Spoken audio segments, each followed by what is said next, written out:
আমি কলেজে যাব। কি তাড়াতাড়ি ওঠ, আমার দেরি হয়ে যাচ্ছে। কি হয়েছে তোর? এত চিল্লাচিল্লি করিস কেন? যা এখান থেকে। ঠিক আছে, আমি গেলাম, তুই আরাম করে ঘুমা। পাশে থাকা বালিশ আমার উপরে মেরে চলে গেল। আজ কিছু বললাম না, এত সহজে চলে যাওয়ার মেয়ে নয় নিতু। আজ চলে গেল কেন সেটা মাথায় আসছে না আমার। মাথায় এত কিছু এনে লাভ নাই, আমি ঘুমাই। হঠাৎ মনে হলো কি আমাকে লাঠি দিয়ে আঘাত করছে আমার উপর। এটার কেউ না, আমার দাদার রেখে যাওয়া একমাত্র প্যারে পত্নী, আমার আব্বু সোনার মাথাজি, আমার দাদি। এখন আর আমি ঘুমাতে পারবো না। যত সময় যাবে লাঠির আঘাতে বেড়ে যাবে, তাই আর ঘুমোতে পারলাম না। দাদু, কি হয়েছে? সকাল সকাল কি শুরু করলে? একটু ঘুমাতে দাও। নিতুনকে কলেজে নিয়ে আয়। দাদু, ওর কি পা নাই? ও একা যেতে পারে না? ওর পা আছে, ও একাও যেতে পারে, কিন্তু এখন থেকে তুই ওকে নিয়ে যাবি। দাদু, আমি পারবো না এসব। নিতু তোর হবু বর আর তোকে আর তোদের কাবিননামা হয়ে গেছে, তাই এখন থেকে তুই ওকে নিয়ে যাবি। কিরে, তোর শেষ হয়েছে? চল। নিতু কিনে চলে আসলাম কলেজে। ওকে নামিয়ে দিয়ে বাসায় চলে আসলাম। আপনাদের তো নিতুর ব্যাপারে কিছুই বলা হয়নি। ওয়েট ওয়েট, এই জল্লাদিনীর কথা আর কি বলবো ভাই। এটা ছোটবেলা থেকে আমাকে জ্বালিয়ে আসছে। যেদিন ও জন্মেছে সেই দিন থেকে আমার আদর কমে গেছে। আগে পরিবারের সবার ছোট আমি ছিলাম, আর আমাকেই সবাই আদর করত। কিন্তু আমার সেই আদরে ভাগ বসাতে চলে আসলো নিতু। এখন বুঝে ও আমার চিরশত্রু, আর ওর সাথেই আমার বিয়ে হতে চলেছে। বাসায় চলে আসলাম। এখন আর আমার পড়াশোনা নাই, তাই সারাদিন বাসায় বসে থাকি, আর মাঝে মাঝে ভাইয়ার ব্যবসা দেখতে চাই। নিতুর কলেজ ছুটি হওয়ার সময় হয়ে গেছে, এখন আবার নিয়ে আসতে গেছে, তাই আবার চলে গেলাম নিতুকে নিয়ে আসতে। কলেজের সামনে গিয়ে দেখি নিতুর সাথে একটা মেয়ে গল্প করছে, তাই মাথায় একটা বুদ্ধি চলে আসলো। চলে গেলাম ওদের কাছে। Hi, I am Nehal.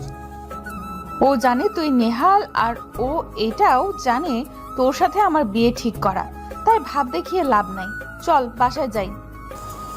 সব যখন জানে তাহলে হবে না। আগামীকাল আর একটার সাথে ভাব মারতে হবে, যেই ব্যাপারে না জানে। তুই কি ফালতু কথা বন্ধ করবি? হ্যাঁ, করলাম। এখন বাসায় চল। আচ্ছা, আমি তোর থেকে কত বছরের বড়? 2 বছর। আমাকে কি তুমি করে বলতে পারিস না? তোর বান্ধবীরা মনে করবে আমি তোর ছোট ভাই। আমি এত কিছু বলতে পারবো না, ছোটবেলা থেকে তুই বলছিস, এখনো বলবো। তোর ফিউচার স্বামী হই, তাই একটু সম্মান করে কথা বলিস। তোর মতো লুচ্চাকে আমার স্বামী ভাবতেই ঘৃণা করে। তাহলে একটা কাজ কর, দাদুকে বলে দে তুই আমাকে বিয়ে করবি না। তোর এত শখ হলে তুই বল। তুই তো বললি আমাকে তুই ঘৃণা করিস, তাহলে তুই বলে দে, দুইজনের লাভ হবে। গাড়ি থামা। কি হয়েছে? আমার জন্য আইসক্রিম নিয়ে আয় দোকান থেকে। তুই খাবি, তুই যা, আমি পারবো না। আমার কাছে টাকা নাই, তুই যা। সরি, আমি পারবো না। আনবি না তো? না, আমি আনবো না। ওকে, নো প্রবলেম, বাসায় চল। আমিও আর কিছু না বলে বাসায় চলে আসলাম। গাড়ি রেখে রুমে যেতেই শুনতে পেলাম, দাদি, দাদি, বড় মা, মা, বাবা, এদিকে আসো। কি হয়েছে? এসে চিল্লাচিল্লি শুরু করে দিলি কেন? আমি কি সাথে সাথে চিল্লাচিল্লি করছি? কি হয়েছে বল, কান্না করছিস কেন?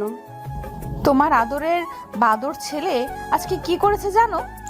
এ বাদর, কি হয়েছে বল। আজ আজ আমি ক্লাস শেষ করে এসে দেখি উমার সাথে হেসে হেসে কথা বলছে, আর উমাকে আইসক্রিম খাওয়াচ্ছে। ওমাকে আর ওকে আইসক্রিম দিয়েছিস? উমা আমার বান্ধবী, আর শুধু আইসক্রিম দেয়নি, খাইয়েও দিয়েছে, আর আমি বলতেই আমাকে থাপ্পড় দিয়েছে। কি বললি? আমি কখন উমাকে আইসক্রিম দিছি? আর উমা যাকে, সেটা তো আমি জানি না। দেখছো দাদু, চোরের মায়ের বড় গলা, আমাকে আইসক্রিম দেয়নি আর কি বড় বড় কথা বলছে। দাদু, ও সব মিথ্যা বলছে। আমি উমাকে চিনি না, আর আমার কাছে টাকা ছিল না, তাই আইসক্রিম কিনে দেইনি। এর জন্য মিথ্যা বলছে।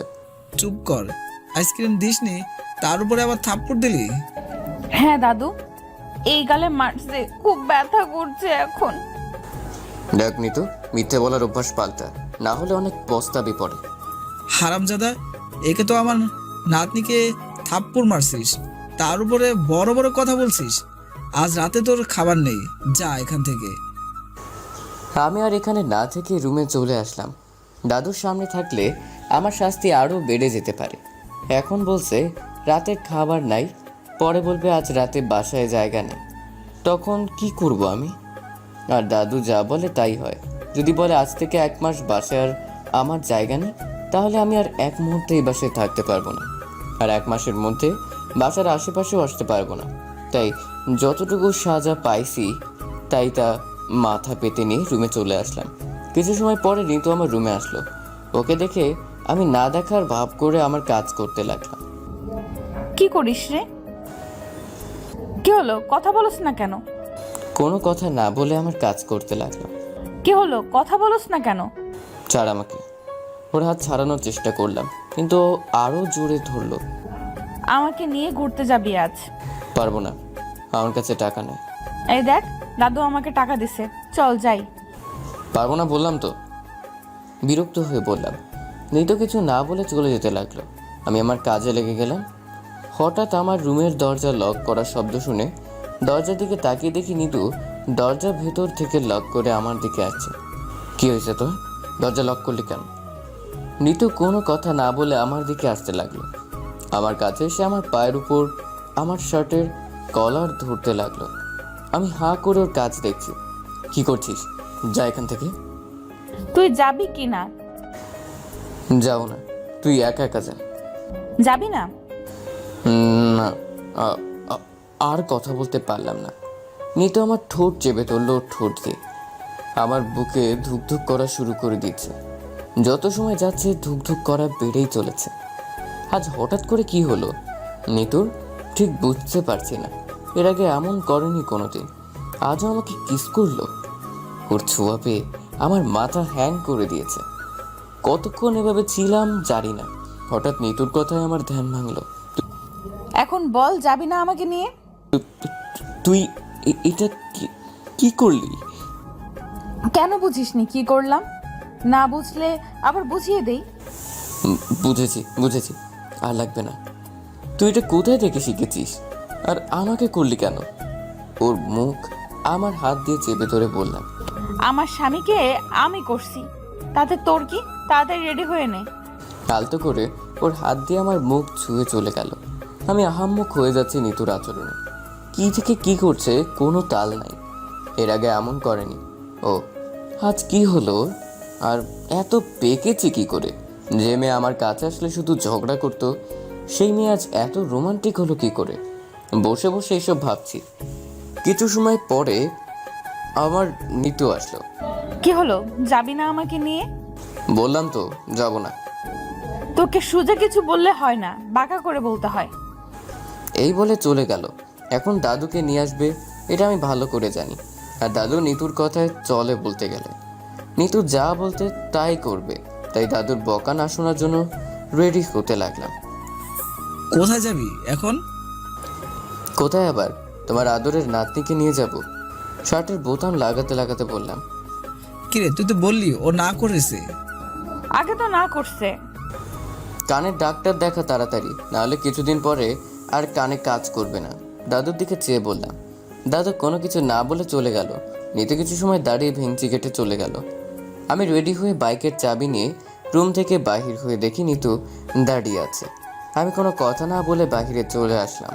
নিতুও আমার পিছু পিছু আসলো। গ্যারেজ থেকে বাইক নিয়ে রওনা দিলাম কোথায় যা ঠিক জানি না। কোথায় যাবি এখন? কোনো পার্কে চল।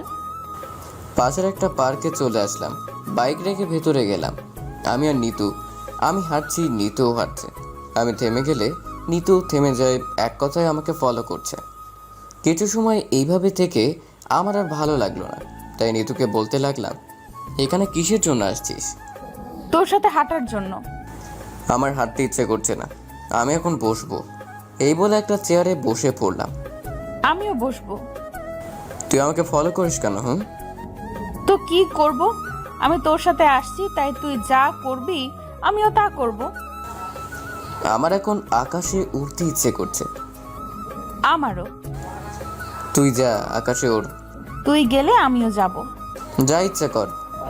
তুই যা করবি আমিও তা করব। আচ্ছা, আমি তোর থেকে বড়, তুই আমাকে তুমি বলতে পারিস না? তুই আমাকে তুই করে বলিস কেন? আপনি এখন একটু চুপ থাকেন। না, আমি তোর থেকে ছোট, তুই আমাকে তুই করে বলবি। আমার ইচ্ছে হয়েছে তুইও আপনি বল। না, আমি পারবো না। তুই আমাকে তুই বলবি, আমিও তুই বলবো।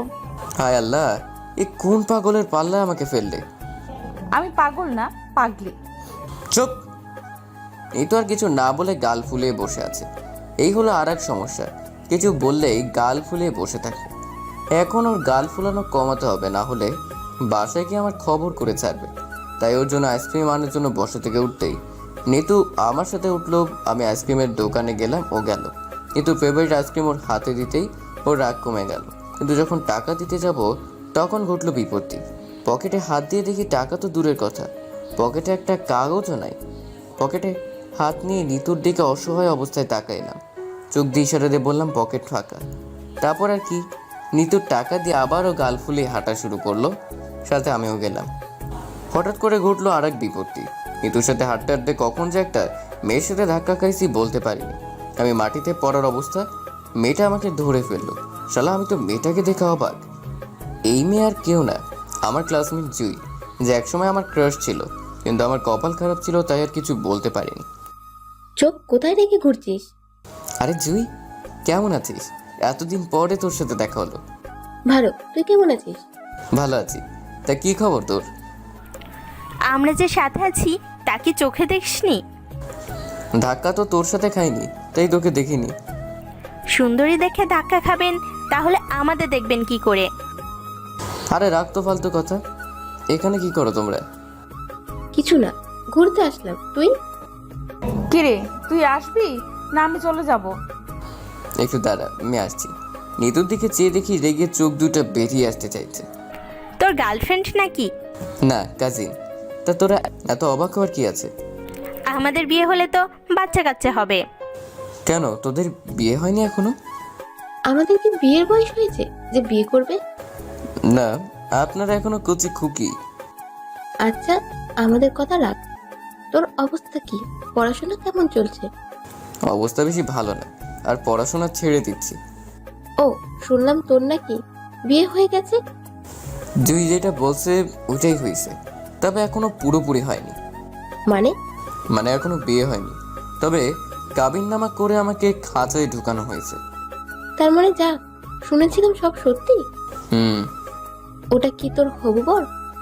কি করে বুঝলি? ওর হাবভাব দেখে বুঝলাম। আজ বাসায় গেলে তোর খবর আছে, সেটা খুব ভালো করে বুঝতে পারছি। কি বললি ঠিক বুঝলাম না। বাসায় যা, তারপর সব বুঝবি। আমার এখন আসি, ভালো থাকবি। ওকে, তোমরাও ভালো থাকো। ওরা চলে গেল ওদের রাস্তায়, আর আমি চলে আসলাম নিতুর কাছে। নিতুর চেহারার দিকে চাওয়া যাচ্ছে না, খুব রেগে আছে বোঝা যাচ্ছে। এত সময় আমাদের থেকে কিছু দূরে দাঁড়িয়েছিল। আমি ওর কাছে যেতেই, শেষ হলো তোর পিরিত করা? না, কাল আবার দেখা করার কথা বলছে। কি বলছে? কাল আবার দেখা করার জন্য? হুম। তুইও কি দেখা করবি? করবো না কেন? ওই যে নীল ড্রেস পরা মেয়েটা যার সাথে আমি ধাক্কা খাইছি, সে কে জানিস? আমার জানার কোনো ইচ্ছা নাই, তুই চল, আমি এক্ষুনি বাসায় চলে যাব। আরে শোন না, ও আমার কলেজ লাইফের ক্রাশ ছিল। ভাবছিলাম ওকে প্রপোজ করব, কিন্তু তার আগেই দাদা তোকে আমার গলায় ঝুলিয়ে দিয়েছে। আমার কথা শুনে দাঁড়িয়ে গেল। কে বলছিল আমাকে গলায় ঝুলানোর জন্য? জানা তোর ওই পেতনির গলায় ঝুলে যা। তোর জন্য পারলাম না, না হলে কিছু একটা করে ফেলতাম। নিতো আর কিছু বললো না। ওর চোখের দিকে চেয়ে দেখি চোখে পানি চলে আসছে। আমি আর কিছু বললাম না, বাসায় চলে আসলাম। বাসায় এসে ঋতু কোনো কিছু না বলে ওর রুমে চলে গেল। দাদু দুইবার ডেকেছে কিন্তু কিছু না বলে চলে গেল। আমিও আমার রুমে চলে আসলাম। কিছু সময় পরেই দাদু চিল্লানি শুরু হয়ে গেল। কি জন্য চিল্লাচিল্লি করতেছে তা আমার বোঝা হয়ে গেছে। নিতু কিছু বলছে কিনা সেটা আমি জানি না, তবে নিতু যে কান্না করছে সেটা দেখে দাদু আমাকেই বকা দিচ্ছে। আম্মু রুমে আসলেন। তুই নিতুকে কি বলছিস? আমি তো কিছুই বলিনি। তাহলে ও রুমে বসে কান্না করছে কেন? আমি কি জানি ও কেন কান্না করতেছে? এখনই যা, ওর কান্না থামা, না হলে আজ কি হবে কে জানে। তোর দাদু চিল্লাচিল্লি শুরু করে দিছে, শুনছিস না? ও কান্না করছে তাতে আমি কি করব আম্মু? ও তোর সাথে ছিল, তাই তুই ওর কান্নার জন্য দায়ী। ও কান্না করলেই আমার দোষ হয়ে যায়। এখন গিয়ে ওর কান্না থামা, না হয় আজ বাসায় জায়গা হবে না। নিতু কিসের জন্য কান্না করছে? আজ বিকেলবেলা ওর টাকা আইসক্রিম খাওয়ার জন্য না? এমন হওয়ার কথা না। তাহলে কিসের জন্য আমি জুয়ের সাথে ধাক্কা খাইছি? আরে আমি কি ইচ্ছে করে এটা করছি নাকি? এতে তো আমার কোনো হাত নেই। তাহলে কি জুইদের সাথে কথা বলার জন্য? না, ও তো আমার বন্ধু, ওর সাথে কথা বলতেই পারি। তাহলে ও কি জুয়ের ব্যাপারে বলছি বলে কান্না করছে? যাই ওর কাছে গিয়ে দেখি কিসের জন্য কান্না করছে। চুপি চুপি চলে গেলাম। নিতু রুমে গিয়ে দেখি শুয়ে শুয়ে ফুপিয়ে ফুপিয়ে কান্না করছে। কিরে তোর কি হয়েছে? কিসের জন্য কান্না করছিস? কিছু না। এই নে তোর টাকা। আমি নিশ্চিত তুই আইসক্রিমের টাকার জন্য কান্না করছিস। আমি কি বলছি টাকা দেওয়ার জন্য? তাহলে নিশ্চয়ই আমি যে জুয়ের সাথে ধাক্কা খাইছি এর জন্য। তখন তো আমি দেখিনি ওই দিক থেকে কেউ আসছিল। আমি তোর রাগ ভাঙানোর জন্য তোর পিছু পিছু আসছিলাম, আর হঠাৎ করে কি হয়ে গেল? তুই যা এখান থেকে। আমার সাথে ওর কোনো সম্পর্ক নাই। ও তো আমার ক্লাসমেট, তাই ওর সাথে একটু কথা বলছি। বলছি না এখন থেকে যাওয়ার জন্য? সত্যি বলছি, আমি জুইকে পছন্দ করতাম, কিন্তু কিছুই বলিনি জুইকে। বলতে চাইছিলাম, কিন্তু দাদা তোর সাথে আমার কাবিননামা করিয়ে দিলেন। এরপর থেকে ওসব ভুলে গেছি, আর কোনোদিন কোনো মেয়ের উপর ক্রাশ খাইনি। এক এক করে সব বলে দিলাম, কিন্তু কিছুই হলো না। তোকে বলছি না যাওয়ার জন্য? নিতুর রুম থেকে বাহির হয়ে নিজের রুমে যেতে লাগলাম, তখন দেখি দাদু বাসার মেইন দরজার দিকে ইশারা দিয়ে বলছেন বাসা থেকে বাইরে যাওয়ার জন্য। অসহায়ের মতো আম্মুর দিকে তাকাইলাম, আম্মু কিছু বলছে না। ছোট চাচির দিকে তাকাইলাম, সমান অবস্থা। তার কিছু করার নাই, মাথা নিচু করে চলে আসলাম বাইরে। এখন কি করব? কোথাও যাওয়ার মতো জায়গাও নাই। পকেটে মাত্র 50 টাকা আছে, নিতুকে দেওয়ার জন্য নিচ্ছিলাম, ও নেয়নি বলে পকেটে আছে। এই টাকা দিয়ে ফুটপাতের কোনো খাবার দোকানে গিয়ে বড়জোর 1 প্লেট ভাত আর একটি ডিম ভাজি পাওয়া যাবে, এর থেকে বেশি কিছু পাওয়া যাবে না। তাই আর কোথাও না গিয়ে মেইন গেটের পাশে বসার জায়গা আছে, সেখানে বসে পড়লাম। মশাগুলোও বাংলালিংক দামে আমার রক্ত পাইছে, তাই যে যেমনে পাইছে খাওয়া শুরু করছে। 1 ঘন্টা পরে ভাইয়া বাসায় আসলেন। আমাকে এখানে দেখে কিছু সময় আমার দিকে তাকিয়ে থেকে বললেন, তা আজ কি জন্য এই শান্তিভোগ করতে হচ্ছে? কি আর আমার মহান দাদা সাহেব মহান একটা কাজ করে গেছেন, সেই জন্য।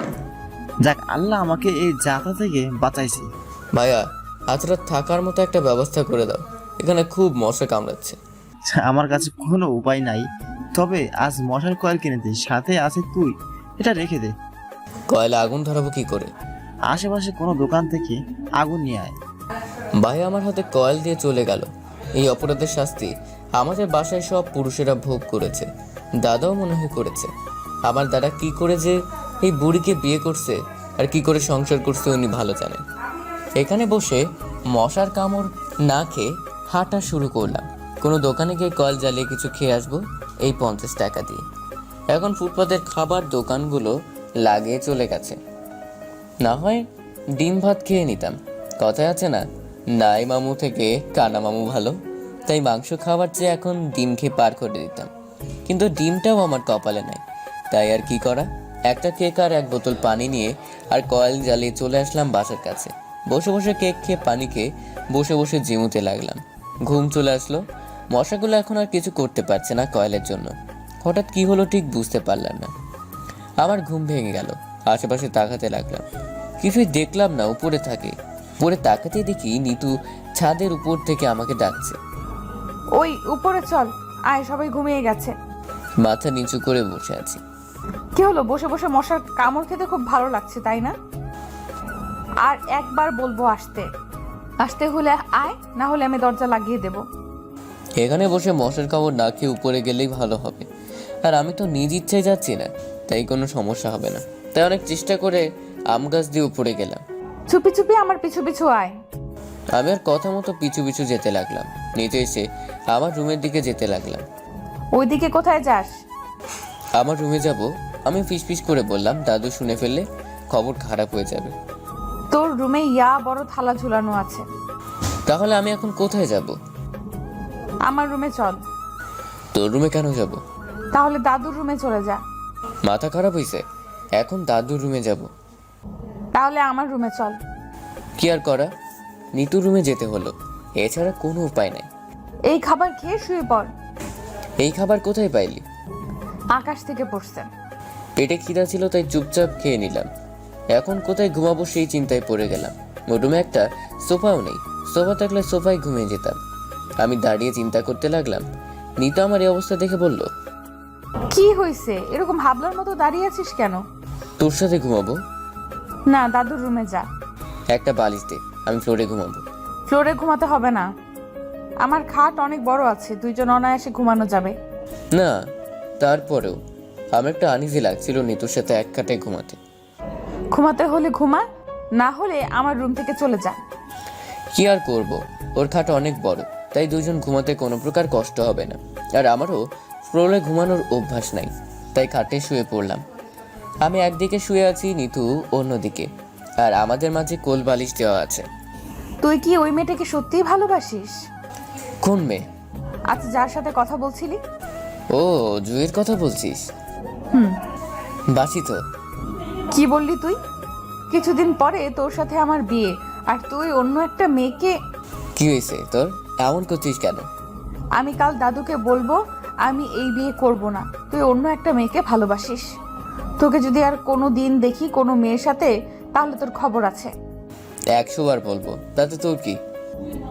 আমার কি জানিস না? না, তোর কি? আমি অন্য মেয়ের সাথে কথা বললে? আমি তোর হবু বউ, তাই আমার অনেক কিছু। আমি অবাক হয়ে নিতুর রাগী চেহারার দিকে চেয়ে আছি। রেগে গেলে মেয়েদের খুব মায়াবী লাগে। নিতুকে আজ এভাবে না দেখলে বুঝতেই পারতাম না।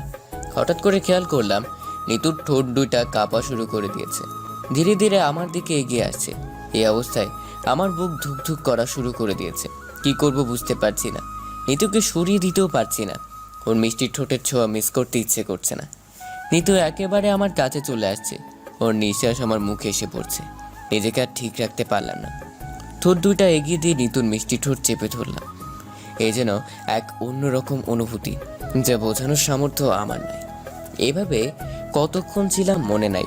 আমার দম বন্ধ হয়ে আসছিল, নিঃশ্বাস নিতে কষ্ট হচ্ছিল। নিতু ছাড়তে চাইছেই না, মনে হচ্ছে সারা জীবন এইভাবে আমাকে ধরে রাখবে। আমি আর পারছি না, আমার দম পুরোপুরি বন্ধ হয়ে আসছে। তাই আর না পেরে নিতুকে ধাক্কা দিয়ে আমার উপর থেকে সরালাম। নিতুকে সরিয়ে হাঁপাতে লাগলাম। ওর দিকে চেয়ে দেখি ও আমার মতো হাঁপাচ্ছে। কি করছিলি? আমাকে তো মেরেই ফেলছিলি একটুর জন্য। আমি কি একা করছি? তুমি কিছু করনি। কি বললি? আবার বল। আমি আবার কি বললাম? আমাকে কি বলে ডাকলি? কিছু না। তোর ব্যবহার খুব চেঞ্জ হয়ে গেছে, বড় হয়ে গেছিস দেখছি। দাদুকে বলতে হবে বিয়ের আয়োজন তাড়াতাড়ি করার জন্য। বলিস। আমি আর কিছু বললাম না, কথা বললে কথা লম্বা হবে, আর ঘুমও চলে আসছে, তাই কোনো কথা বললাম না। অন্য পাশ হয়ে চুপচাপ ঘুমোতে গেলাম। ঘুম চলে আসছে, হঠাৎ মনে হলো কেউ আমাকে টান দিয়ে অন্য পাশ করছে। সাথে সাথে ঘুম উধাও হয়ে গেল। চোখ খুলে দেখি নিতু এসে আমাকে জড়িয়ে ধরে আমার বুকে শুইতেছে। এই এই কি করিস তুই? কই কই কিছু না। এখন এত কাছে আসা ঠিক না। আমি কথা বলার সাথে সাথে আবার এসে আমার বুকে শুয়ে পড়লো। নিতু কি করছিস এসব? সরিয়ে দিতে চেষ্টা করলাম। আমি আমার হবু স্বামীকে জড়িয়ে ধরছি, তাতে তোর কি? ছাড় বলছি, এসব ঠিক না। আবার ছাড়াতে চেষ্টা করলাম। চুপ থাক, না হলে আমি চিল্লানি শুরু করব।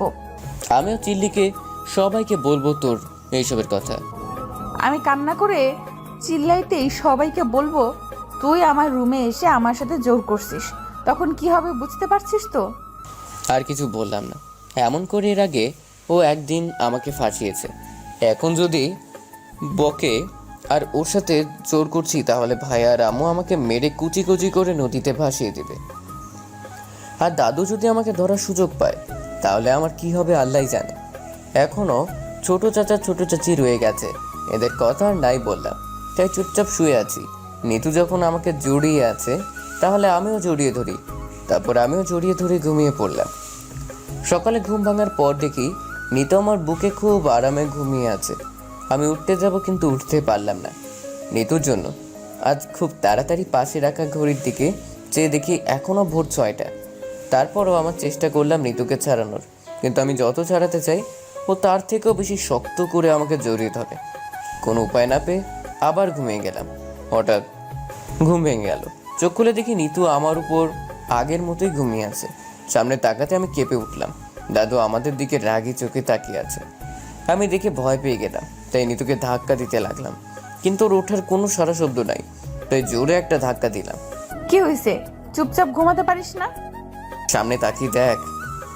ওর কানের কাছে মুখ নিয়ে বললাম, কি হয়েছে? ঘুমা চুপচাপ, কোনো কথা বলবি না। আরে সামনে তাকিয়ে দেখ। ওর মাথা ঘুরিয়ে দেওয়ার চেষ্টা করে বললাম, কি? আরে দাদু তুমি? কি হয়েছে এইসব? আর তোকে না বললাম আজ বাসায় আসার জন্য? এখন আমি কি বলবো খুঁজে পাচ্ছি না। আমার ভয়ে হাত পা কাঁপা শুরু হয়ে গেছে। নিতো কিছুটা ভয় পেয়েছে, তাই কথা বলতে পারছে না ঠিক মতো। আমি অসহায়ের মতো নিতুর দিকে চেয়ে আছি। ওইদিকে কি? আমার দিকে তাকিয়ে বল। দাদু ওর তুই চুপ কর, আমি তোকে বলতে বলিনি। আমার কথাটা শোনো। কাল রাতে আমি জানালা লাগাতে গিয়ে দেখি ও নিচে বসে মশার কামড় খাচ্ছে। সব কিছুর পরেও ও তো আমার হবু বর। ওর যদি এখন মশার কামড় খেয়ে কোনো রোগ হয়ে যায় তাহলে তো পরে আমারও সমস্যা হবে। তাই ডেকে আমার রুমে নিয়ে আসি। Thank you. কেন? এখন আমাকে বাঁচানোর জন্য। It's okay. এখন আমার রুম থেকে তাড়াতাড়ি যা, অনেকক্ষণ ছিলি। তুই তো দেখি লোকাল বাস হয়ে গেছিস। কি কি আমি লোকাল বাস? তা নয় তো কি, আদর করে ঘরে আনলে এখন ঘাট ধাক্কা দিয়ে বাহির করতে চাইছিস? তাড়াতাড়ি ভাগ, না হলে কিন্তু সত্যি আমি ঘাড় ধাক্কা দেব। হয়েছে, আর লাগবে না, আমি চলে যাচ্ছি। চুপি চুপি নিতুর রুম থেকে বাহির হয়ে আমার রুমের সামনে চলে আসলাম, কিন্তু রুমে ঢুকতে পারলাম না। এখনও তালা চলছে আমার রুমের সামনে, তাই আবার চলে গেলাম নিতুর রুমে। নিতু, এখন আবার কি হয়েছে? রুমের তালা ঝুলছে, তুই চাবি এনে দে। আমি পারবো না। প্লিজ এনে দে। শর্ত আছে। কি? আমাকে নিয়ে ঘুরতে হবে বিকেলবেলা। ওকে, নিয়ে যাব, এখন চাবিটা এনে দে। ওয়েট। তারপর নিতু দাদুর রুম থেকে চাবি এনে দিল। আমি রুমে গিয়ে ফ্রেশ হয়ে নাস্তা করতে আসলাম। এসে চুপচাপ খেতে বসলাম। সবাই চুপচাপ নাস্তা করছে, আমিও কোনো কথা বললাম না, চুপচাপ আছি। কিছু সময় পরে দাদু বললেন, আমি আগামী পরশু নেহার আর নিতুর বিয়ে অনুষ্ঠান শেষ করে ফেলতে চাই। হঠাৎ করে এই সিদ্ধান্ত কেন? আমার ইচ্ছা হয়েছে তাই। তোমাদের সবার মেহমানদের দাওয়াত দিয়ে দাও। আর কেউ কিছু বললো না, কিন্তু আমি চিন্তায় পড়ে গেলাম। এত তাড়াতাড়ি বিয়ে করে ফেলবো ভাবতেই লজ্জা লাগছে। খাওয়া শেষ করে যে যার মতো চলে গেল। আমিও রুমে চলে আসলাম। কিছু সময় পরে নিতু মেসেজ দিল ছাদে যাওয়ার জন্য, তাই ছাদে গেলাম। কি হয়েছে রে তিতু? একদম আমাকে তিতু বলবি না। আচ্ছা, কি জন্য ডেকেছিস বল। হঠাৎ করে দাদুর কি হলো রে? কেন, কি হয়েছে? হঠাৎ করে বিয়ে দিবে কেন? তো কি হয়েছে? এত তাড়াতাড়ি বিয়ে হয়ে যাবে কেমন কেমন লাগতেছে। একদিন তো বিয়ে হবেই, আজ হোক আর কাল, এত চিন্তা করে লাভ নাই। তোর খুব আনন্দ হচ্ছে তাই না? না হওয়ার কি আছে? শালা লুচ্চু, তোর আনন্দ হবে তা আমি জানতাম, কিন্তু আমার কথা ভেবে দেখ, আমার কি এখন বিয়ের বয়স? কেন, বুড়ি হয়ে বিয়ে করার ইচ্ছা নাকি? সব সময় কিন্তু ফাজলামো ভালো লাগে না। কুল ম্যান, কুল। আচ্ছা তুই বল, আমি কি না করেছি বিয়ে করব না তোকে? আমিও না করিনি। তুই তো লুচ্চা, তাহলে না করবি কেন? তাহলে তুইও? আমি কি? না, কিছু না। বল আমি কি, না হলে গলা টিপে মেরে ফেলবো। আরে স্যার, বিয়ের আগে বিধবা হয়ে যাবে নাকি? আগে বল আমি কি? ওইটা নিজেকে বাঁচানোর জন্য বললাম। ওইটা কি বললো? আমাকে যেটা বলছিলি। কি? আমাকে লুচ্চা বললি? আজ তোকে আমি শেষ করে ফেলবো। আরে কি করছিস? আজকে তুই বিধবা হয়ে যাবি? যা হবার হবে। তুই আমাকে লুচ্চা বললি কেন? আমি কি তোর মতো? তাহলে তুই বিয়েতে রাজি হয়ে গেলি কেন? আমি কি সাদে রাজি হয়েছি? তাহলে আমি লুচ্চা হলাম কেমন করে? ওকে ফাইন, এখন বল কি করে বিয়ে আপাতত থামানো যাবে। দাদুকে গিয়ে বল। তুই এখন বিয়ে করবি না। কি? আমার কি মাথা খারাপ হয়ে গেছে? তুই দাদুকে বলবি? হ্যাঁ, আমার বয়েই গেছে, তোর সমস্যা তুই বল। আচ্ছা, তোর কি বাল্যবিবাহর জন্য কারাগারে যাওয়ার ইচ্ছা? আমি কেমন কারাগারে যাব? তোর 18 বছর হয়ে গেছে, আর গেলে দাদু যাবে। আমি বলবো আমাকে জোর করে বিয়ে করানো হচ্ছে। আচ্ছা, একটা কাজ করি, দুইজন একসাথে বলবো, কেমন? আমি কোনো কিছু বলতে পারবো না। প্লিজ না করিস না। তুই না আমার হবু বর? হবু বর হিসেবে একটা হেল্প করতে পারি। কি পারবি বল? তুই দাদুকে বলবি, আর আমি সাথে থেকে সাপোর্ট দিতে পারবো, এর থেকে বেশি কিছু পারবো না। না, তোকেই বলতে হবে। তুই থাক, আমি যাই, এই বলে চলে যেতে লাগলাম। ওই প্লিজ, এমনটা করিস না আমার সাথে। বললাম তো, এর থেকে বেশি কিছু পারবো না। ওকে, তাহলে চল, আমি বলবো আর তুই সাপোর্ট দিবি। চল। তারপর ছাদ থেকে চলে আসলাম দাদুর রুমের সামনে। দরজা খুলে তুই প্রথমে ঢুকবি। না, তুই ঢুকবি। না, তুই ঢুকবি। আমি পারবো না। আমি কান্না শুরু করব। আমি এখন থেকে চলে যাব। আমি দরজা খুলে দিচ্ছি, দুইজন একসাথে ঢুকে যাও। ভাবি, তুমি নিতুকে নিয়ে যাও ভেতরে, আমি চলে যাই। মেরে তক্তা বানিয়ে দিব, চল আমার সাথে। কিছু বলবি? দাদু, বলছিলাম কি, বিয়ের জন্য এত তাড়াহুড়ো করার কি আছে? আরো কিছুদিন যাক, তারপর না হয়। হ্যাঁ দাদু, আরো কিছুদিন গেলে ভালো হতো। আর কি বলবে? না তাহলে তাহলে তুই চুপ করে চলে যা। দাদু, আমরা এখনো বিয়ের জন্য প্রস্তুত নই। কি বললে? হ্যাঁ দাদু, আমরা। লজ্জা করে না এই কথা বলতে? একসাথে এক বিছানায় থাকতে পারিস, আর এখন বলছিস প্রস্তুত নয় বিয়ের জন্য? আমি আর নিতু অপরাধীর মতো মাথা নিচু করে দাঁড়িয়ে আছি। এখানে দাঁড়িয়ে আছো কেন? যাও এখান থেকে। আমরা দুজন আর কিছু বললাম না, বলার মতো কিছুই নাই আমাদের কাছে। ইচ্ছে করছিল অনেক কিছু বলতে, কিন্তু বলে কিছু লাভ হবে না, হুদাই নিজের ক্ষতি হবে, তাই মাথা নিচু করে চলে আসলাম। বিকালবেলা শপিং করতে যেতে হবে, দুজনকে রেডি হয়ে থেকো। দুজন মাথা নেড়ে হ্যাঁ সূচক উত্তর দিয়ে চলে আসলাম। দাদুর রুম থেকে কিছু দূর এসেই নিতু আমাকে মারতে শুরু করলো। শালা লুচ্চা, তোর জন্য আজ আমার এই অবস্থা হয়েছে। তুই কেন আমার রুমে আসলি? হ্যাঁ, সবকিছু আমার জন্য, আর তুই কিছু করিসনি। আমিও একটা ফোন নিয়ে পাল্টা আক্রমণ করতে লাগলাম। সব কিছু তোর জন্য হয়েছে। আমার কি দোষ ছিল? তুই যদি ভ্যাবা করে কান্না না করতি, তাহলে আমারও বাইরে গিয়ে মশার কামড় খেতে হতো না, আর আজ এমন হতো না। তাহলে তুই ওই পেতনির সাথে এত রসের পীড়িত করতে গেলি কেন? এতে তোর সমস্যা কি? কি হয়েছে এখানে? আর কিছু বলা হলো না, দুজন মাথা নিচু করে দুই দিকে চলে গেলাম। আমি আমার রুমে, নিতু ওর রুমে। বিকেলবেলা সবাই রেডি হয়ে আছে শপিংয়ে যাওয়ার জন্য। আমি রুম থেকে বাহির হয়ে এসে দেখি সবাই আমার জন্য অপেক্ষা করছে। আমি আসতেই সবাই বাহির হলো। আজ নিতু দেখি মন খারাপ করে আছে। সবাই গাড়িতে উঠছে, আর আমি বাইক নিতে লাগলাম। এদিকে কোথায় যাচ্ছিস? তোমরা যাও, আমি বাইক নিয়ে আসছি। আমিও ওর সাথে যাই। দাদু সবাই গাড়ি করে চলে গেল, আমি আর নিতু বাইকে করে যেতে লাগলাম। আজ নিতু একদম চুপচাপ হয়ে গেছে, কোনো কথা বলছে না। কি ঋতু, কথা বলিস না কেন? কিছু ভালো লাগছে না। কি হয়েছে আজ? কিছু না। এত চিন্তা করিস কেন? বিয়ে তো একদিন করতে হবেই। তো এত তাড়াতাড়ি করার কি আছে? আমার সাথে রাগ দেখাচ্ছিস কেন? তো কার সাথে দেখাবো? তোর জন্য সব কিছুতে গন্ডগোল হয়। কি বললি? আমার জন্য? আমার জন্য তো কিছু হয়নি, সবকিছু তোর জন্য হয়েছে।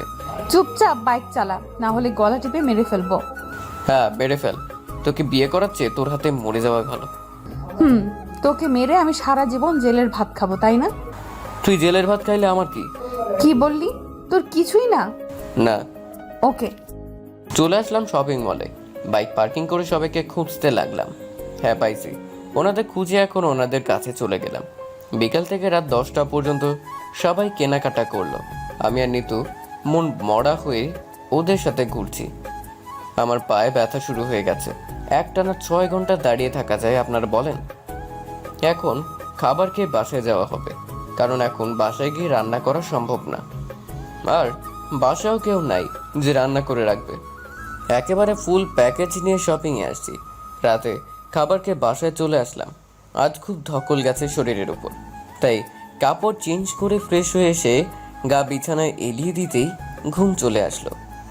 সকালে ঘুম থেকে উঠে ফ্রেশ হয়ে নাস্তা করে রুমে এসে মনে হলো আমার কিছু ক্লাসমেট আছে, তাদের সাথে তেমন যোগাযোগ হয় না, মাঝে মাঝে এফবিতে কথা বলি। এদের দাওয়াত দেওয়া প্রয়োজন, তাই যার যার নাম্বার ছিল সবাইকে কল দিয়ে দাওয়াত দিলাম। তারপর বাহিরে এসে দেখি আমাদের বাড়ি লাল নীল বাতি দিয়ে সাজানো শুরু হয়ে গেছে। আমার তো এখানে কোনো কাজ নেই, তাই ঘুরে ফিরে সব কিছু দেখতে লাগলাম। এক এক করে সময় চলে যেতে লাগলো। সকাল থেকে দুপুর, আর দুপুর থেকে বিকেল হয়ে গেল। এখন আমাদের বাসায় বিয়ে বাড়ির আমেজ চলে আসছে, সব মেহমান চলে আসছে, বাসায় হই হুল্লোড় শুরু হয়ে গেছে। আমি ছাদে গেলাম শেষ বিকেলের মিষ্টি বাতাস গায়ে মাখানোর জন্য।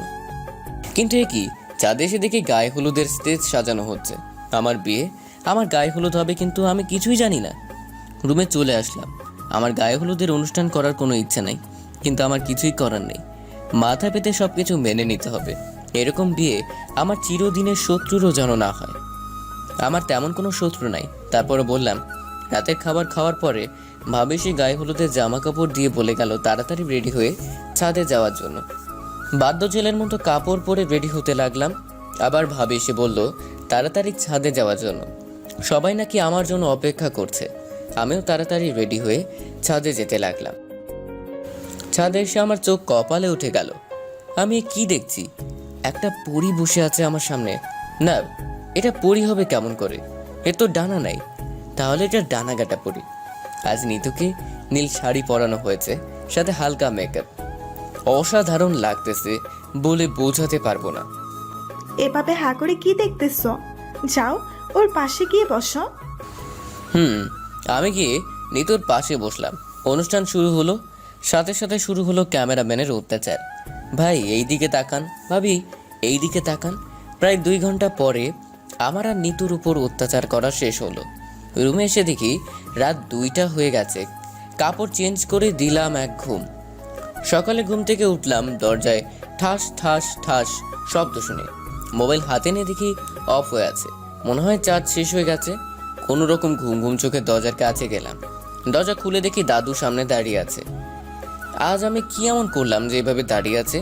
কিছুই তো মনে পড়ছে না, কিন্তু দাদু আমার দিকে এমনভাবে তাকিয়ে আছে মনে হচ্ছে আমি অনেক বড় একটা ভুল কাজ করছি বা অনেক বড় অপরাধ করেছি। অনেকক্ষণ এভাবে থেকে আমি দাদুকে জিজ্ঞেস করলাম, দাদু কি হয়েছে? এখন কি তোর ঘুম থেকে ওঠার সময় হলো? কেন, কি হয়েছে? বাচ্চা বাচ্চা ভাব নিয়ে বললাম। কিছুই হয়নি। মানে কয়টা বাজে জানিস? কয়টার হবে? 8-9টা হবে। 11:30 হয়ে গেছে, আর তুই বলছিস 8-9টা বাজে? তো কি হয়েছে? মাত্র 11:30 হয়েছে। কি হয়েছে মানে? কিছুক্ষণ পরে অনুষ্ঠান আর তুই এখনো ঘুমাচ্ছিস। যা তাড়াতাড়ি গোসল করে রেডি হয়ে থাক। কি যে হয়েছে কে জানে, কোথাকার রাগ কোথায় এসে মিটিয়ে গেল কে জানে। খামাখা আমাকে ধমক দিয়ে চলে গেল, শান্তিতে ঘুমোতেও দিল না। যাই গোসল করে। কিছু সময় পর আবার এসে দেখি আমি এখনো গোসল করিনি, তাহলে আরো কিছু সময় আমাকে বাণী শুনিয়ে যাবে। গোসল করে এসে দেখি শেরওয়ানি পায়জামা আমার খাটের উপর রাখা। যাক, এই একটা সুবিধা পাইলাম, কিছু চাইতে হয় নাই কারো কাছে, সময় মতো পেয়ে যাই। কিছু সময় পরে চলে গেলাম বিয়ে করতে। বিভিন্ন নিয়মকানুন নিয়ে বিয়ে সম্পূর্ণ করলাম। বাসায় অনেক নিয়মকানুন শেষ করে নিতুকে আমার রুমে রেখে আসলো।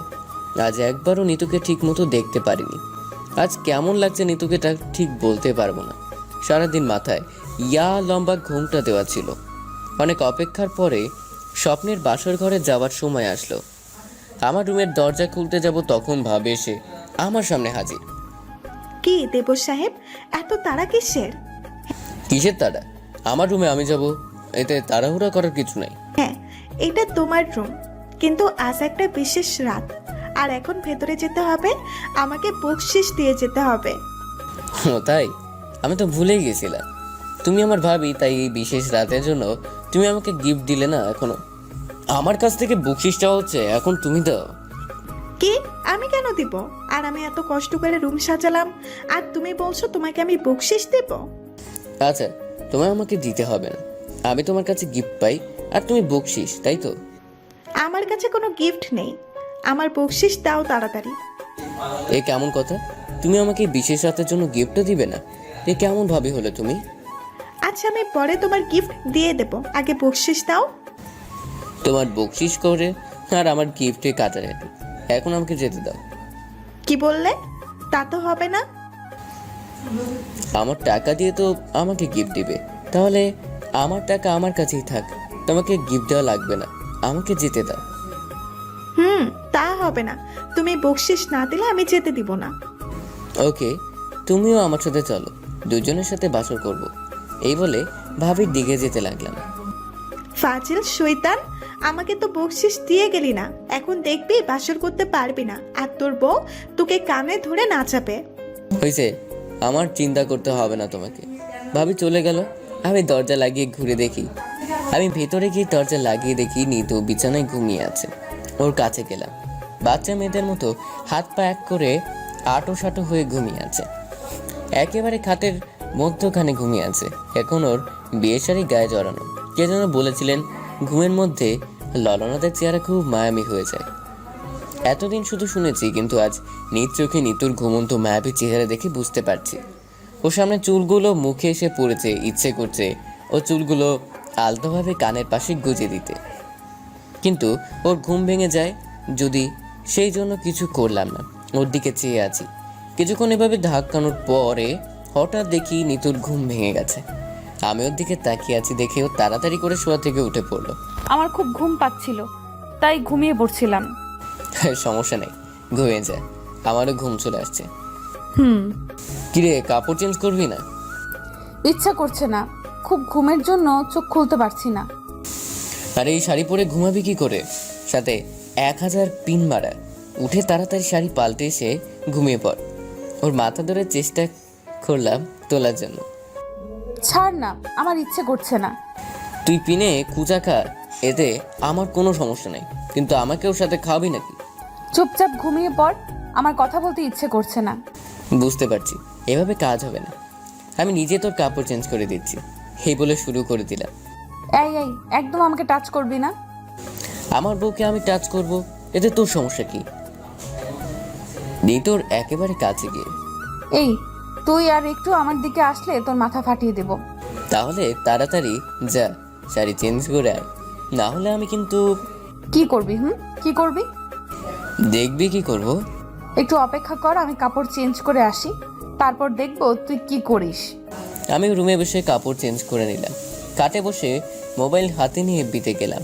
এতদিন রিলেশনশিপ ছিল সিঙ্গেল, তাই সেটারে ম্যারিড দিয়ে উইথ ফা দিলাম। এখন ঋতুর অপেক্ষায় বসে আছি, ও যখন অ্যাকসেপ্ট করবে তখন স্ট্যাটাস পোস্ট হবে।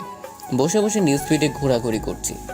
নিতু কাপড় চেঞ্জ করে আসলো, শাড়ি আর যা যা ছিল সব কিছু রেখে বিছানায় আসলো। আমি আমার মতো মোবাইল টিপছি, হঠাৎ করে নিতু এসে আমার উপর উঠলো। আমি ওর কাণ্ড হা করে দেখছি। কি করবি যেন বলছিলি? কি করছিস? পাগল হয়ে গেলি নাকি? আমি পাগল হয়ে গেছি। কি করবি এখন, কর দেখি। আমাকে ছেড়ে দেখ কি করি। না, এইভাবে কি করার, কর দেখি। তোর হাতির মতো শরীর নিয়ে আমার উপর বসে আছিস, আমি তো ঠিক মতো নাড়াচাড়াই করতে পারছি না। কি বললি? আমি হাতির মতো? হাতি নয় তো কি, আবার হাড্ডিগুলো ভেঙে যাচ্ছে, কিছুক্ষণ পরে আমিও শেষ হয়ে যাব। অনেক কষ্টে ওর হাত সরাতে সক্ষম হলাম।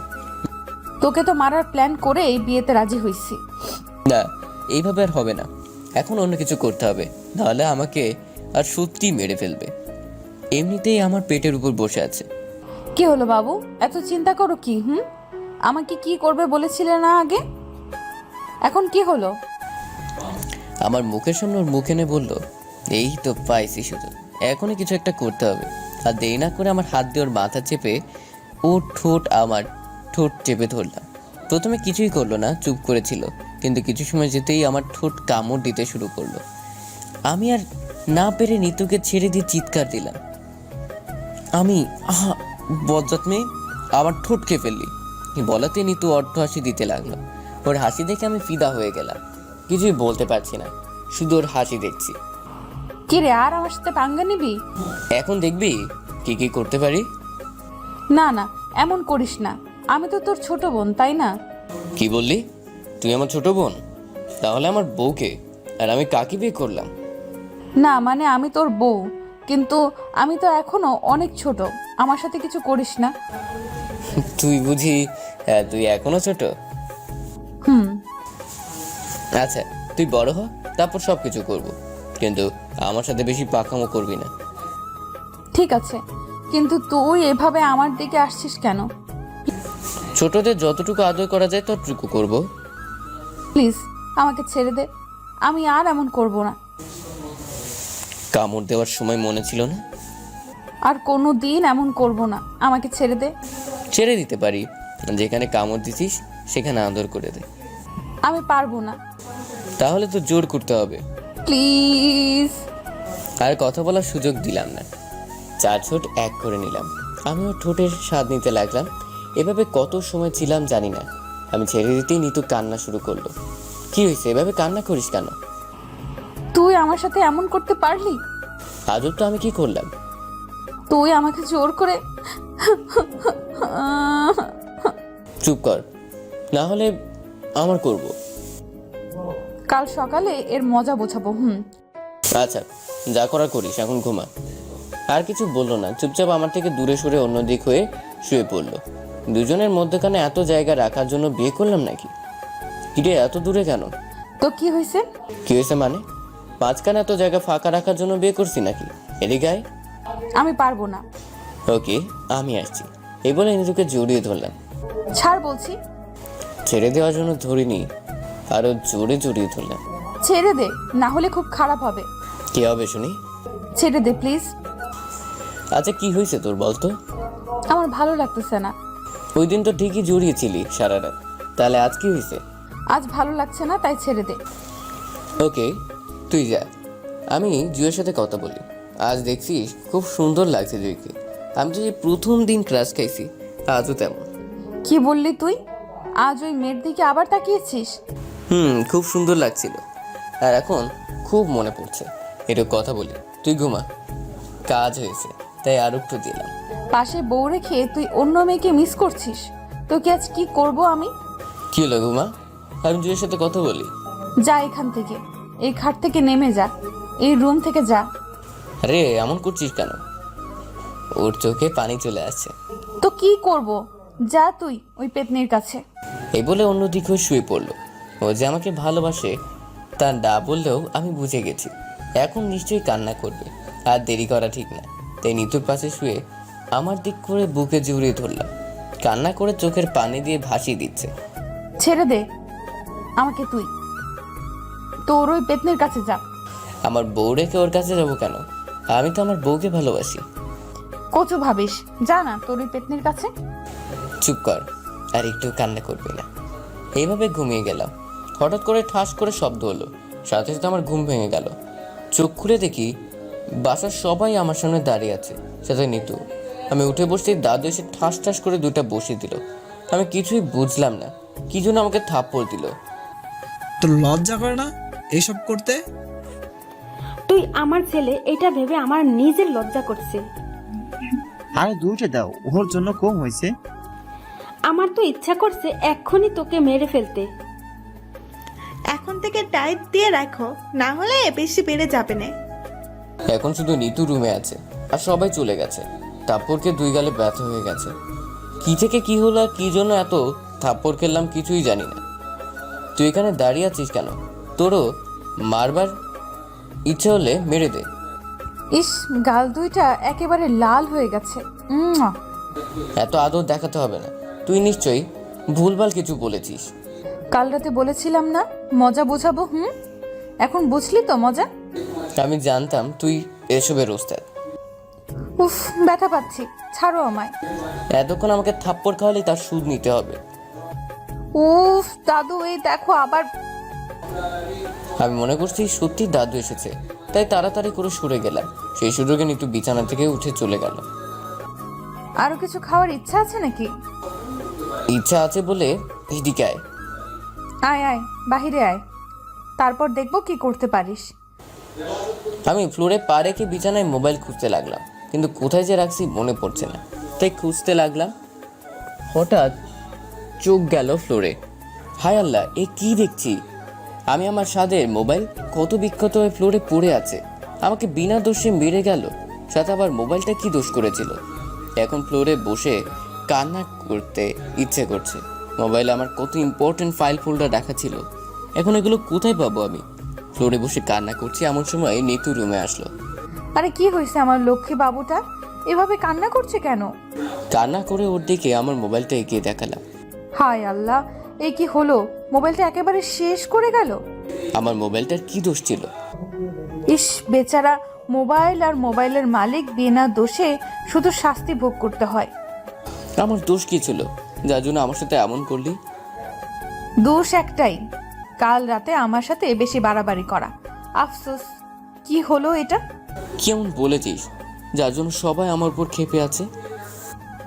আমি শুধু উমাকে বলছি কিছু মেসেজ করার জন্য তোর মোবাইলে, আর মোবাইলটা দাদুর কাছে দিছি। বিশ্বাস কর, আমি দাদুকে কিছুই বলিনি। উমা কি মেসেজ দিছে? আমি কি জানি, আমি তো মেসেজ দেখিনি।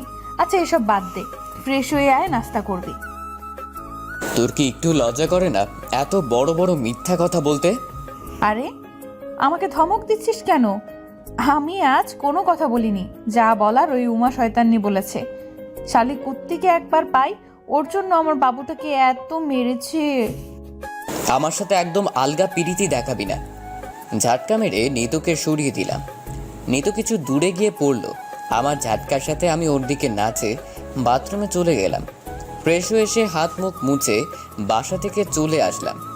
এখন কোথায় যাব জানি না, তবে আনমনে হাঁটা শুরু করলাম। আমাদের এলাকা পাড়িয়ে অন্য একটা এলাকায় চলে আসলাম। সামনে নদী, নদীর দিকে এখন হাঁটা শুরু করলাম। নদীর পাড়ে একটা ফাঁকা জায়গা দেখে বসে পড়লাম। কিছুই ভালো লাগছে না, কেন যে দাদাই কাজটা করে গেল। আমার সাথে এখন ইচ্ছা করছে কবর থেকে তুলে এনে ইচ্ছা মতো পিটাতে। যদি নিতুর সাথে বিয়ে ঠিক করে না যেত, তাহলে আজ কত সুখে থাকতাম আমি। কিন্তু এই মেয়ের জন্য কোনো শান্তি নাই। খামাখা সবার কাছে আমাকে খারাপ বানিয়েছে। না জানি ওই পাজি মেয়ে কি কি মেসেজ করেছে। ওইটা তো নিতু থেকে আরও পাজি। এখন বাসায় সবাই আমাকে ঘৃণা করবে, কিন্তু তারা এইটা যদি জানতো যে আমি এসব কিছুই করিনি, কি করে জানবে আর কে জানাবে? আমি এখন কিছু বলতে গেলে আমাকে উল্টো বাস দিবে। এখন খুব খিদাও লাগছে, কিন্তু খেতে ইচ্ছে করছে না। আর খিদা লাগবে না কেন? সকাল থেকে কিছুই খাইনি, তার উপর এত জায়গা হেঁটে আসছি। অন্য কোনো দিন খিদা লাগলে সাথে সাথে না খেলে হতো না, কিন্তু আজ খেতেই ইচ্ছে করছে না। হাঁটুর সাথে মাথা লাগিয়ে চোখ বন্ধ করে বসে আছি। চোখের সামনে সকালের ঘটনা ভাসতে লাগলো। কি এমন অপরাধ করেছি আমি যার জন্য এই শাস্তি পেতে হচ্ছে আমাকে? নীতু হয়তো এর জন্য খুব খুশি, আমার থেকে প্রতিশোধ নিতে পেরেছে তাই। কিন্তু আমার নামে যে অপবাদ দিয়েছে তা কি মুছে দিতে পারবে কোনোদিন? এগুলো তো কোনোদিন মুছে যাবে না। সবাই একদিন হলেও বলবে যে আমি এই কাজ করেছি। বাসার কারোর সামনে মাথা উঁচু করে কথা বলতে পারবো না। সামান্য কিছুতেই বলবে আমি এইটা করেছি, আমি ওইটা করছি। এইসব চিন্তা করতে করতেই চোখ ঝাপসা হয়ে গেল। কখন যে ঘুমিয়েছি বলতে পারবো না। হঠাৎ কুকুরের ডাকাডাকিতে ঘুম ভেঙে গেল। চোখ খুলে দেখি চারিদিক অন্ধকার, আর আমি নদীর পাড়ে শুয়ে আছি। রাত কয়টা হয়েছে জানি না। শোয়া থেকে উঠে হাঁটা শুরু করলাম। শরীর খুব দুর্বল লাগছে, ঠিকমতো পা চালিয়ে হাঁটতে পারছি না। বাসার রাস্তায় হেঁটে যাচ্ছি। আজ হাঁটতেও খুব কষ্ট হচ্ছে। কোনো রকম বাসায় চলে আসলাম। কলিং বেল চাপ দিলাম, সাথে সাথে দরজা খুলে গেল। আমিও ভেতরে চলে গেলাম। কোনো দিকে তাকানোর শক্তিও আমার নেই, কারো কথাও আমার কাছে আসছে না। চলে আসলাম আমার রুমে। খাটে বসতে গিয়ে ধপাস করে পড়ে গেলাম নিচে। তারপর আর কিছুই মনে নেই কি হলো আমার সাথে। যখন জ্ঞান ফিরল তখন আমি চোখ দেখি নিতু আমার পাশে বসে আছে, কিন্তু এই রুমটা দেখে আমার রুম বলে মনে হচ্ছে না। ভালো করে খেয়াল করে দেখি মেডিকেল এটা, মাথায় হাত দিয়ে দেখি মাথায় ব্যান্ডেজ দেয়া। মাথায় কি হলো আমার কিছুই বুঝতেছি না। নিতু চেয়ারে বসে আমার হাতের উপর মাথা রেখে ঘুমিয়ে গেছে। আমার হাত সরানোর জন্য হালকা নড়া দিতেই নিতুর ঘুম ভেঙে গেল। ওই তুই এমন করলি কেন বল? আর যদি এমন করবি তাহলে তোর খবর করে ছাড়বো। কি হয়েছে, কান্না করিস কেন? চুপ, একটা কথাও বলবি না। এই বলে আমাকে জড়িয়ে ধরে কান্না করতে লাগলো। আমি ওর মাথায় হাত বুলাতে লাগলাম। কিছুতেই কান্না থামছে না। আমি আর থামাতে চেষ্টা করলাম না, যত ইচ্ছে কান্না করুক। কিছু সময় পরে ডাক্তার এসে সব কিছু দেখে বললেন আমি ফিট আছি, তাই রিলিজ দিয়ে দিল। বাসায় চলে আসলাম। আমি রুমে শুয়ে আছি, নিতু ছাড়া আর কেউ আমার সাথে কথা বলছে না। আমিও রুম থেকে বাইরে গেলাম। না, নিতু রুমে খাবার নিয়ে এসেছে, আজ নিজ হাতে খাইয়ে দিচ্ছে, কোনো কথাও বলছে না। আমাকে খাইয়ে দিয়ে মেডিসিন দিয়ে প্লেট নিয়ে চলে গেল। আমি শুয়ে আছি। কিছু সময় পরে রুমে আসলো, এসে দরজা লাগিয়ে বাথরুমে চলে গেল। আমি ঘড়ির দিকে তাকিয়ে দেখি 11টা হয়ে গেছে, কিন্তু রাত না দিন সেটা বুঝতেছি না। ধরে নিলাম সকাল হবেই। কাল রাতে তো আমি বাসায় এসে গেছিলাম, তাই এখন সকালই হবে। আমি বসে আছি, ফোনটা নাই, না হলে কিছু সময় এফবিতে ঘোরাঘুরি করতাম। নিতু কিছু সময় পরে ফ্রেশ হয়ে আসলো, মুখে হালকা পানি লেগে আছে। আমি হা করে দেখতেছি। এখন নিতুকে সেই রকম লাগতেছে, বলে বোঝাতে পারবো না। আমি চেয়ে আছি এক ধ্যানে। হঠাৎ করে রুমের লাইট নিভে গেল, মনে হয় কারেন্ট চলে গেছে, কিন্তু না, নিতু লাইট অফ করেছে। আমি খেয়াল করিনি। রুমে 0 পাওয়ার লাইট জ্বলছে। সেই আলোতে দেখতে পেলাম নিতু আমার দিকে আসছে। আমি শুধু ওর দিকে চেয়ে আছি। নিতু এসেই আমার পাশে বসলো। আমি কোনো কথা না বলে দেখতে লাগলাম ও কি করে। হঠাৎ করে নিতু আমাকে জড়িয়ে ধরে ওর মিষ্টি ঠোঁট আমার ঠোঁটের সাথে চেপে ধরলো। আমি চুপচাপ ওর মিষ্টি ঠোঁটের স্বাদ নিতে লাগলাম। হঠাৎ লক্ষ্য করলাম নিতু অন্য কিছু করতে চলছে, তাই আমি আর দেরি না করে নিতুকে থামিয়ে দিলাম। কি করছিস তুই? তুই তো কাল বললি আমাকে আদর করবি। তুই তো এখনো ছোট, তাই বেশি আদর করা যাবে না। আগে বড় হ, তারপর করব।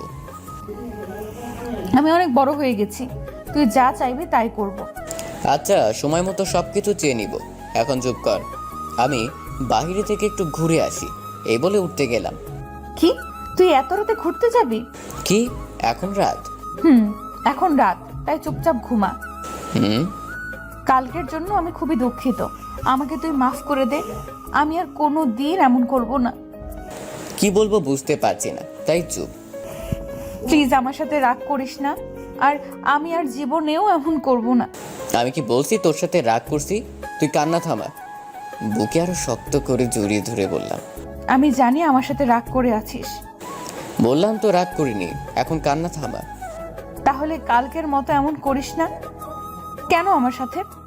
কি করব? কাল রাতে যা যা করছিলি। আচ্ছা, আজ না, অন্যদিন করব। আমি জানি তুই এখনো আমার সাথে রাগ করে আছিস। বললাম তো রাগ করিনি। তাহলে এমন করিস কেন? কি করলাম? আমাকে আদর করিস না কেন? আর কিভাবে আদর করব? জড়িয়ে ধরে আছি তো। শুধু জড়িয়ে ধরাই কি আদর? আচ্ছা, কাল অনেক অনেক আদর করব। আজ ঘুমা। তুই কি আমাকে স্ত্রী হিসেবে মেনে নিসনি? কে বলছে নেইনি? তাহলে আদর করিস না কেন? কি সমস্যায় পড়লাম রে ভাউ? আচ্ছা, তোর কিভাবে আদর লাগবে বল? আমাকে কোনো দিন ছেড়ে চলে যাবে না তো? কখনো না। তাহলে কাল সারা দিন কোথায় ছিলি? একবারও কি আমার কথা মনে পড়েনি? মনে পড়ছিল, তাই তো বাসায় আসছি, না হলে আসতাম না। জানিস, আমার খুব কষ্ট হচ্ছিল তুই যখন বাসায় আসলি না। যখন রাত 11টা হয়ে গেছিল আর তুই বাসায় আসলি না, তখন আমার কেমন জানি করছিল। আমি আর রুমে থাকতে না পেরে কান্না করে দাদুর কাছে গেলাম। তারপর দাদু ভাইয়া আর আব্বুকে বলল, আর তারা তোকে খুঁজে পাচ্ছিল না দেখে আমার নিঃশ্বাস বন্ধ হয়ে আসছিল। এখন ঘুমা। এই বলে ওর কপালে ভালোবাসার পরও সেঁকে দিলাম আর শক্ত করে জড়িয়ে ধরলাম। এভাবে কখন যে ঘুমিয়ে পড়লাম বুঝতেই পারিনি। সকালে ঘুম থেকে উঠে দেখি নিতু রুমে নেই, মনে হয় বাহিরে গেছে। আমি ফ্রেশ হয়ে এসে বসে আছি। এখন বসে থাকা ছাড়া আর কোনো কাজে নাই আমার। সারাদিন বসে থাকতে হবে, মোবাইলটাও নাই। কিছু সময় পরে নিতু রুমে আসলো, হাতে নাস্তা নিয়ে টেবিলে রেখে বলল,